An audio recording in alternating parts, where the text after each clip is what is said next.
Hello बच्चों, मैं संजय कुमार निमेश आज आपको अपघटन अभिक्रियाएं क्या होती हैं इसके बारे में बात करेंगे। और अपघटन अभिक्रियाएं 3 प्रकार की होती हैं, उसके बारे में आज हम लोग पढ़ेंगे। तो स्टार्ट करते हैं अपघटन अभिक्रिया। तो आज बच्चों हम पढ़ाएंगे अपघटन अभिक्रियाएं, जिनको हम अंग्रेजी में बोलते हैं डिकम्पोजिशन रिएक्शन। रिएक्शन किस प्रकार की होगी? कोई हमारा ए रिएक्टेंट है और प्रोडक्ट हमारे बी प्लस सी कुछ भी बन रहे हैं, तो इसका मतलब रिएक्टेंट हमारा सिंगल होगा और प्रोडक्ट हमारे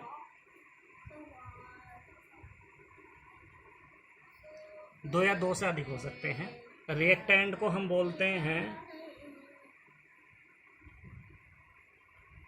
अभिकर्मक और प्रोडक्ट को बोलते हैं हम उत्पाद। डिकम्पोजिशन होता है बच्चों ब्रेक होना, बॉन्ड का ब्रेक होना अर्थात टूटना।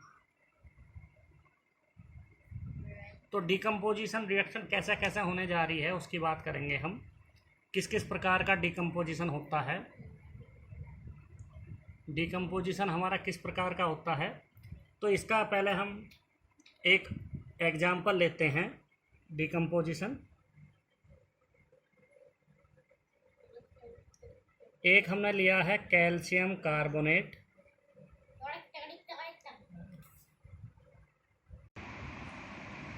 कैल्शियम कार्बोनेट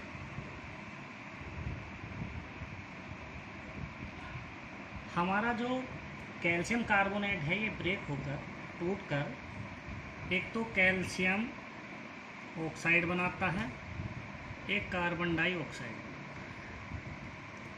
कैल्शियम कार्बोनेट हमारा सॉलिड है, कैल्शियम ऑक्साइड भी सॉलिड है और CO2 गैस है। तो बच्चों इसमें क्या होता है, डिकम्पोजिशन रिएक्शन में क्या होता है कि ऐसी अभिक्रियाएं होती हैं जिसमें केवल एक रिएक्टेंट या अभिकर्मक होता है और उससे टूटकर हमारे उत्पाद दो या दो से अधिक में बनते हैं। तो इस प्रकार के जो हमारी रिएक्शन होती है अपघटन अभिक्रिया होती है। किसको बोलते हैं बच्चों?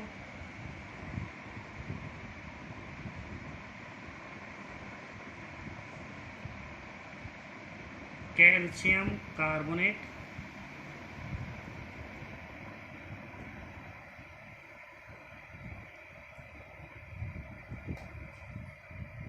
कैल्शियम ऑक्साइड,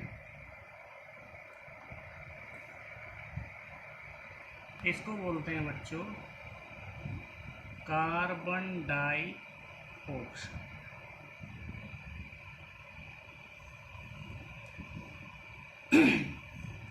तो बच्चों डिकम्पोजिशन रिएक्शन में या अपघटन अभिक्रिया में जो बॉन्ड टूटते हैं वो 3 कंडीशन से टूटते हैं। वो 3 कंडीशन कौन कौन सी हैं हम उसकी बात करेंगे। पहली कंडीशन है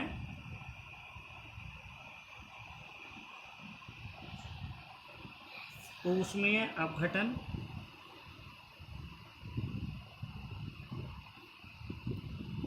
दूसरा है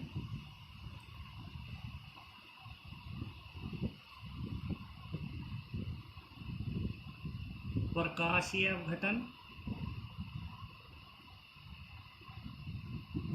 और तीसरा जो बच्चों हमारा है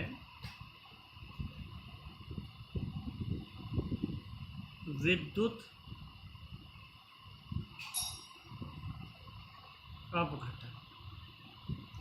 तो बच्चों कुछ बुकों में ऊष्मीय अपघटन को ऊष्मा अपघटन लिखा हुआ है, इस तरह से लिखा होगा ऊष्मा अपघटन।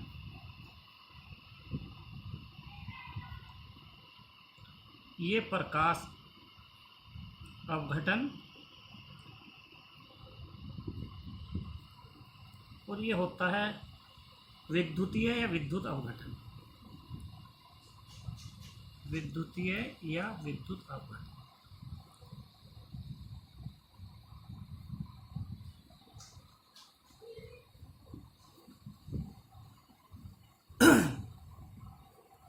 तो बच्चों हम अंग्रेजी में ऊष्मा अपघटन को थर्मल डिकम्पोजिशन बोलते हैं, प्रकाशीय प्रकाश अपघटन को हम फोटोलाइसिस बोलते हैं, और विद्युतीय अपघटन या विद्युत अपघटन को हम इलेक्ट्रोलाइसिस बोलते हैं। तो सबसे पहले हम बात करेंगे बच्चों, पहला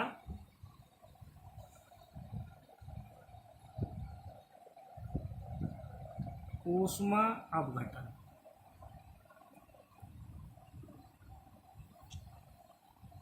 ऊष्मा अपघटन जिसको हम बोलते हैं थर्मल डिकम्पोजिशन। इसमें क्या होता है बच्चों, कोई हमारा ए अभिकर्मक है, ए हमारा अभिकर्मक है, और इस अभिकर्मक या रिएक्टेंट को हीट दिया जाए।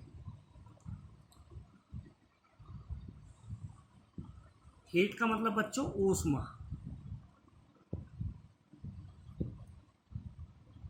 ऊष्मा अपघटन में क्या है बच्चों, कोई हमारा अभिकर्मक है ए,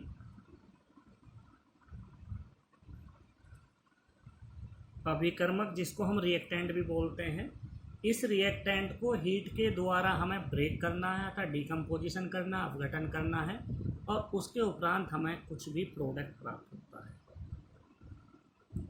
तो ऐसी हम अभिक्रिया को बोलते हैं ऊष्मा अपघटन या थर्मल डिकम्पोजिशन। तो इसका हमने एक एग्जाम्पल लिया है। एग्जाम्पल फर्स्ट है बच्चों, जो मैंने अभी ऊपर लिखा था, कैल्शियम कार्बोनेट। ये सॉलिड स्टेट में है। या तो बच्चों आप यहाँ पर ये डेल्टा का साइन बना दो, या इसको गर्म करने पर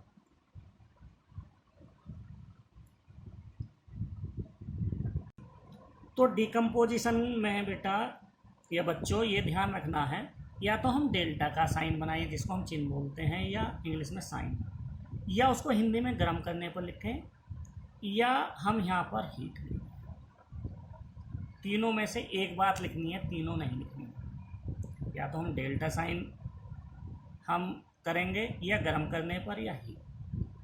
तो जैसे ही हम इस प्रोडक्ट को हम रिएक्टेंट को हीट देते हैं, तो हमें जो प्रोडक्ट प्राप्त होता है, एक प्राप्त होता है कैल्शियम ऑक्साइड, सॉलिड स्टेट में मिलता है, और दूसरा मिलता है हमें CO2 गैस। मैं ऊपर लिखवा चुका हूँ, ये कैल्शियम कार्बोनेट है, इसको हमने हीट किया है। हीट होने पर हमें दो प्रोडक्ट मिले हैं, calcium oxide and carbon dioxide. तो बच्चों हम जहाँ भी सॉलिड लिखा होता है और हम किसी भी सॉल्यूशन में हमारा सॉलिड पार्ट प्राप्त होता है, उसको हम अंग्रेजी में बोलते हैं प्रेसिपिटेट। प्रेसिपिटेट। तो बच्चों हमने कोई पर्खनली ली है जिसको हम अंग्रेजी में टेस्ट ट्यूब बोलते हैं, कोई सॉल्यूशन लिया है, उसमें कोई हमने एनी मैटर कोई पदार्थ डाला है। वो पदार्थ डालने के बाद कुछ घुलने के उपरांत उसके नीचे, टेस्ट ट्यूब के नीचे बॉटम में, तली में कुछ बैठ जाता है, जो घुल नहीं पाता है, उसको ही हम बोलते हैं पीपीटी। मैं पहले ही बता चुका हूँ, प्रेसिपिटेट, और हिंदी में बोलते हैं पाउची। तो पहली कंडीशन हम बच्चों कर चुके हैं ऊष्मा अपघटन की। हमने कोई रिएक्टेंट लिया है, रिएक्टेंट को हीट दी है। जब भी हम किसी भी रिएक्टेंट या अभिकर्मक को हीट देते हैं, तो वो अभिक्रिया हमारी एंडोथर्मिक रिएक्शन भी कहलाती है। तो ऊष्मा अपघटन जिसमें हीट हम प्रोवाइड कर रहे हैं, जिसमें हम हीट प्रोवाइड करते हैं, किसमें? रिएक्टेंट में, जिसको हम बोलते हैं अभिकर्मक। वो सभी रिएक्शन हमारी ऊष्माशोषी अभिक्रिया भी कहलाती है। ऊष्माशोषी अभिक्रियाएं भी कहलाती है। ऊष्माशोषी अभिक्रियाओं को बच्चों अंग्रेजी में हम एंडोथर्मिक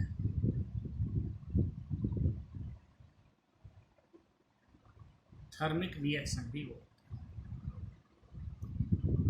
तो बच्चों एक क्वेश्चन उठ के आया है, क्या ऊष्मीय अपघटन को हम एंडोथर्मिक रिएक्शन या ऊष्माशोषी अभिक्रिया कह सकते हैं? नहीं, हम उसको कहेंगे जिसमें हम हीट देते हैं। तो हम हीट यहाँ ऊष्मा अपघटन में दे रहे हैं, तो इसका मतलब ऊष्मीय अपघटन और ऊष्माशोषी अभिक्रियाएं दोनों एक ही हो। या तो हम एंडोथर्मिक रिएक्शन की बात कर रहा, ऊष्माशोषी अभिक्रिया की बात कर रहा, तो ऊष्मा अपघटन की ही बात कर रहा। जहाँ ऊष्मा अपघटन की बात कर रहा हूँ वहाँ ऊष्माशोषी अभिक्रिया, दोनों ही एक दूसरे से रिलेटेड।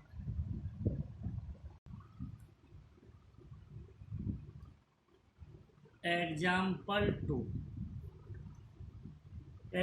टू बच्चों हम इसी का दे रहे हैं, ऊष्मा अपघटन का। एक हमने लिया है KClO3, जिसको हम बोलते हैं पोटेशियम क्लोरेट। हमने इसको हीट किया है या गर्म किया है, तो हमारे पास जो प्राप्त होता है प्रोडक्ट वो KCl + O2 प्राप्त होता है। तो बच्चों इस समीकरण को बैलेंस करने के लिए हमें क्या करना है, हमारे O यहाँ पर 3 है, यहाँ पर 2 है, तो यहाँ 2 से मल्टीप्लिकेशन करो, K के 2, Cl के 2, यहाँ कर दो 2 से, ऑक्सीजन 3 और 2 की मल्टीप्लिकेशन करेंगे 6 को कंप्लीट करने के लिए हम 3 से मल्टीप्लिकेशन 3 और। तो बच्चों ये भी सॉलिड पार्ट है हमारा, ये भी सॉलिड है और ऑक्सीजन गैस है। तो ये आवश्यकता नहीं है बच्चों आप बोर्ड एग्जाम में ये सॉलिड और गैस लिखें। इसको बोलते हैं पोटेशियम क्लोरेट, इसको बच्चों बोलते हैं पोटेशियम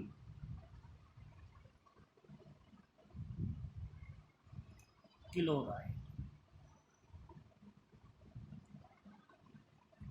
और ये बच्चों हमारी होती है ऑक्सीजन गैस। इसको हम इस तरह से रिप्रेजेंट करते हैं गैस को। तो इस तरह से बच्चों हमारा ऊष्मा अपघटन समाप्त होता है। अब दूसरा पार्ट हम लेते हैं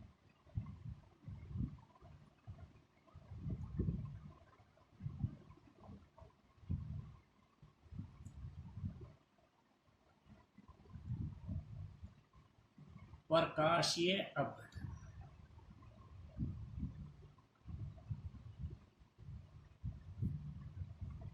इसको बोलते हैं फोटोलाइसिस, इंग्लिश में फोटो का मतलब होता है बच्चों प्रकाश, लाइसिस का मतलब होता है।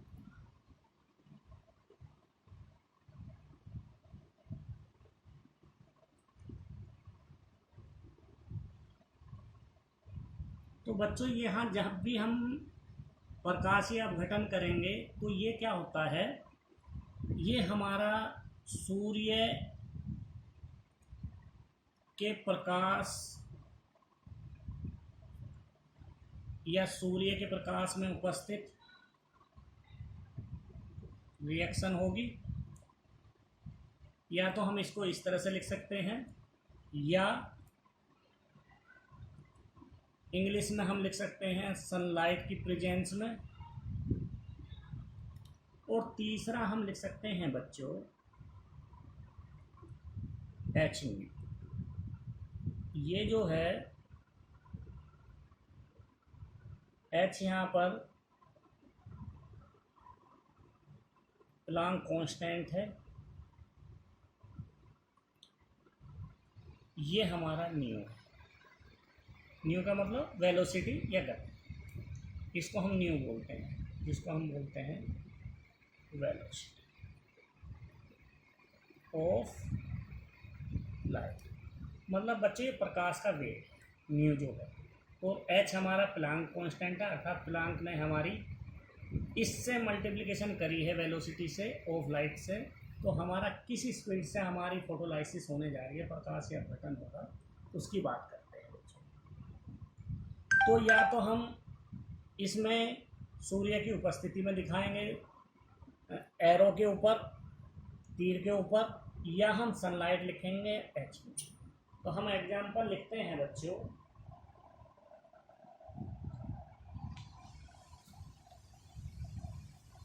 एग्जाम्पल हमने लिया है AgCl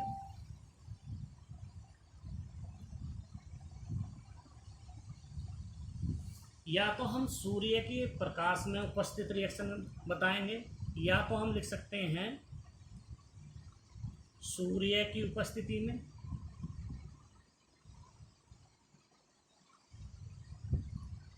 पहला पॉइंट, या हम और बी पार्ट लिखेंगे अंग्रेजी में सनलाइट, या सी पार्ट लिखेंगे एच। तो बच्चों अधिकतर एच न्यू का प्रयोग करोगे तो बेस्ट होगा। इसकी उपस्थिति में AgCl, जिसको हम बोलते हैं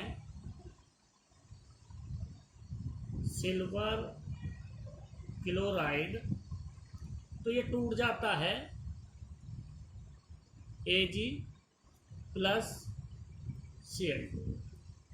तो यहाँ 2 से मल्टीप्लिकेशन करेंगे बच्चों 2, और ये हमारा सिल्वर है, ये क्लोराइड। तो बच्चों प्रकाशीय अपघटन हमारा क्या होता है, या तो सूर्य की उपस्थिति या सनलाइट या एचनी। प्रोसेस हमारा वही है कि केवल एक सिंगल एक हमारा सिंगल रिएक्टेंट या अभिकर्मक होना चाहिए, और प्रोडक्ट हमारे 2 या 2 से अधिक बन सकते हैं। किस किस की उपस्थिति में है मैं एक करा चुका हूँ आपके गर्म करने पर, थर्मल के ऊपर। दूसरा मैंने प्रकाशीय अपघटन पर करा है। और एक एग्जाम्पल और दे देता हूँ बच्चों, AgBr एग्जाम्पल 1, एग्जाम्पल 2 AgBr, और इस रिएक्शन के ऊपर मैंने HNO लिखा है और प्राप्त हुआ है 2Ag प्लस Br2। यहाँ 2 से मल्टीप्लिकेशन 2Ag के और Br2 के। इसको बोलते हैं सिल्वर ब्रोमाइड, सिल्वर ब्रोमाइड। इसको बोलते हैं बच्चों सिल्वर, इसको बोलते हैं ब्रोम। तो इस तरह से 2 पार्ट ख़त्म हो गए हैं बच्चों। अब तीसरा पार्ट स्टार्ट कर रहे हैं, जिसको हम विद्युत अपघटन के बारे में बात करेंगे। नंबर सी बच्चों हम पढ़ेंगे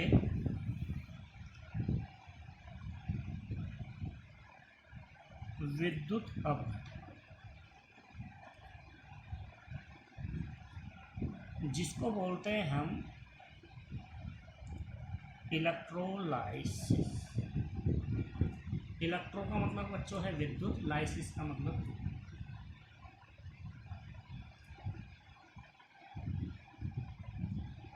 तो जब इलेक्ट्रिक की उपस्थिति में हम बॉन्ड का ब्रेक करेंगे, वहाँ हम बोलते हैं विद्युत अपघटन। तो हम जब भी इसके ऊपर लिखेंगे इलेक्ट्रोलाइसिस लिखेंगे।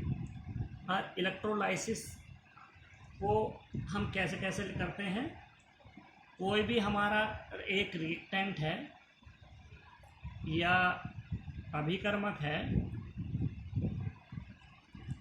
इसको हम विद्युत की उपस्थिति में कराते हैं। तो रिएक्टेंट हमारा सिंगल ही होने चाहिए और प्रोडक्ट हमारे 2 या 2 से अधिक प्राप्त हो सकते हैं। तो इसके लिए एग्जाम्पल है बच्चों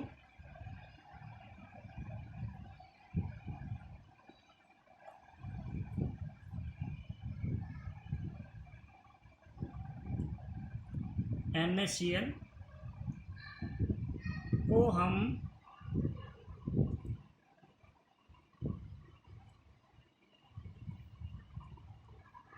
इलेक्ट्रोलाइसिस कराते हैं, अर्थात विद्युत की उपस्थिति में कराते हैं, तो ये अपने आयनों में टूट जाता है, Na+Cl-।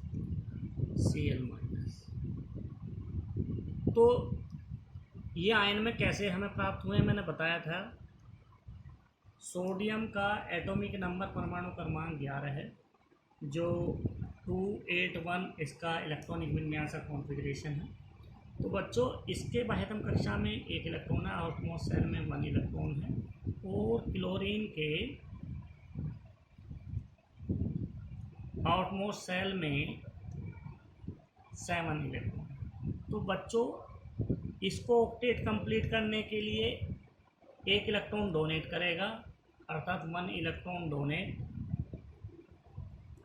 तो ये बन जाता है Na+।